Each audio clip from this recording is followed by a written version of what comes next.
ngushuje kandi nguhaye ikaze, nizere ko aho uri hose udukurikiye, waba uri mu Rwanda ndetse no hanze y'igihugu cyacu, nizere ko umeze neza. Nkwibutsa ko ikiri Beta Skills TV channel ya YouTube igenda gutegura ibiganiro bigiye bitandukanye, ariko kandi tukaba twibanda ku buzima ndetse nuko ushobora kuba wafata amagara yawe neza. Nkuko musanzwe mubimenyereye, tugenda tubagezaho ibiganiro byinshi bigiye bitandukanye, akenshi bigenda bikugezaho imiti igiye itandukanye, byose bishobora kuba byagufasha mu buzima ugenda ucamo bwa buri munsi. Ngusaba rero, niba ari ubwa mbere ugiye gukurikira ibiganiro byacu kuri iyi channel yacu ya YouTube, ni byiza cyane gukora subscribe kugira ngo tuzajye tubana mu biganiro byacu bigiye bitandukanye bya buri munsi. Uyu munsi rero nkaba ngiye kubereka umuti mwiza cyane, dore ko ubasha kuba wakemura ibibazo byose bigendanye no kuba ufite ubugabo butoya. Niba ujya uterwa ipfunwe n'ubugabo bwawe, ugasanga ahanini uhora uhangayitse, ukirirwa uribwa amafaranga yawe ku busa, akenshi ukagura imiti babeshya ko yongera igitsina, nyamara ukayisiga ntugire impinduka ubona. Uyu munsi ngiye kukwereka amavuta adasanzwe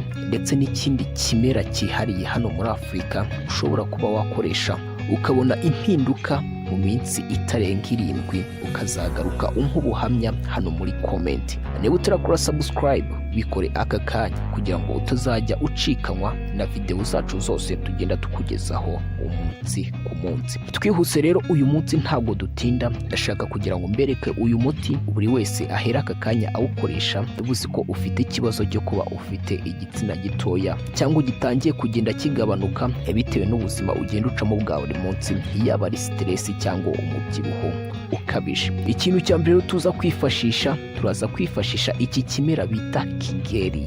Iyi Kigelia ikaba yarifashishwaga n'abantu bagiye batandukanye mu binyejana bya kera byabanje mu kuba bakongera ingano y'igitsina. Akaba ari igiti gikunze kuba ahantu hari mu misozi, ahanini kiba kirimo amazi. Ukaba ugifata rero ukacyanika, warangiza ukagisekura ugakuramo akantu kameze nk'agafu, dore ko iyo kimaze gukura cyane kigenda kigira imitsi ku ruhande ibiforomye nka ya yindi ibiri ku gitsina gabo iyo cyafashe umurego. Iyi Kigelia rero ni ikimera kidasanzwe abahanga bakunda kwifashisha mu kuba bakora uyu muti wacu tuza gukora uyu munsi. Andi mavuta rero tuza kwifashisha, turaza kwifashisha olive oil, dore ko aya mavuta nayo ari meza cyane. Andi mavuta adasanzwe nanone akunda kwifashishwa no mu bihugu byo hanze mu kuba bakongera ibice bigiye bitandukanye by'umubiri, harimo amabere, amataye ndetse n'ibindi. Gusa ibi ngibyo nzabategurira video yihariye yuko aya mavuta akoreshwa, nzabereka n'ibindi tuzayavanga,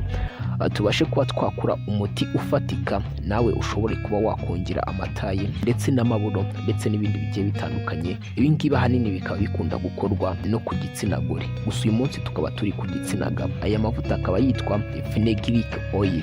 Iyi fenugreek oil rero niyo mu bihugu byo hanze abahanga bakunda kwifashisha bari kumasa ibice byabo bitandukanye by'umubiri kugira ngo bibashe kuba byakura. Andi mavuta tuza kwifashisha ni amavuta y'inka. Amavuta y'inka yo ushobora kuba wayabona aho uri hose mu bice bigiye bitandukanye bya hano mu Rwanda. Ni gusa niba ufite ikibazo cy'aho aya mavuta ya fenugreek oil cyangwa olive oil ushobora kuba wayakura, naho ndaza kuhakurangira ntacyo bitwaye. Reka dutangire rero turebe uburyo aya mavuta tugiye kuyafata tukayahuza n'iki kimera cyacu, tugakora umuti ukaze cyane ushobora kuba waguha impinduka cyangwa ukaguha result mu minsi itarenze 7 gusa. Niba utarakora subscribe, bikore aka kanya kuko uyu munsi ngiye kukubwira umuti wa nyuma kandi umuti ukaze cyane. Iyi Kigelia rero nakunze kukubwira yakunze kwifashishwa n'abahanga bano muri Afurika. Ukaba uyifata ukayanika, warangiza ukayisekura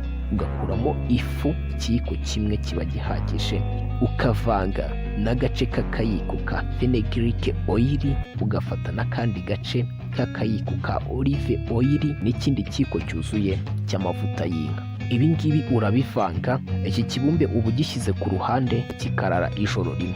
Ibi ari byiza kukibika mu kintu cy'ikirahure kitari plastique. Uyu muti ukuntu ukoreshwa nkukumashisha ku gitsina nk'uko bisanzwe. Ndatekereza rero narababwiye uburyo bikorwa, ntago ari ugupfa gusigaho nk'ukora massage bisanzwe nka kuriya baba bari kumasa umuntu wavunitse. Twabonye ko bamasa igitsina bazamura apana kumanura. Ikindi twabonye nuko bikorwa byibura hejuru y'iminota 10 kugera kuri 15, kandi ukabirekeraho byibuze iminota 30.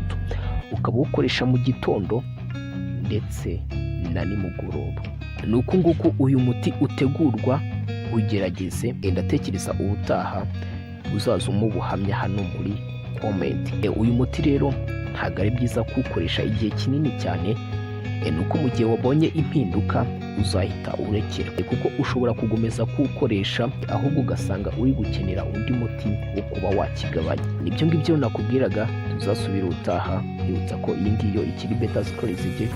Niba utarakora subscribe bikore aka kanya, tuzajya tubana mu biganiro byacu bigiye bitandukanye bya buri munsi. Njyewe imiti nyibahera ku buntu, nkaba mba mbisabira gukora subscribe na like, kandi ibi biganiro ukaba wabisangiza inshuti zawe nazo uba utekereza ko zishobora kuba zahura n'iki kibazo.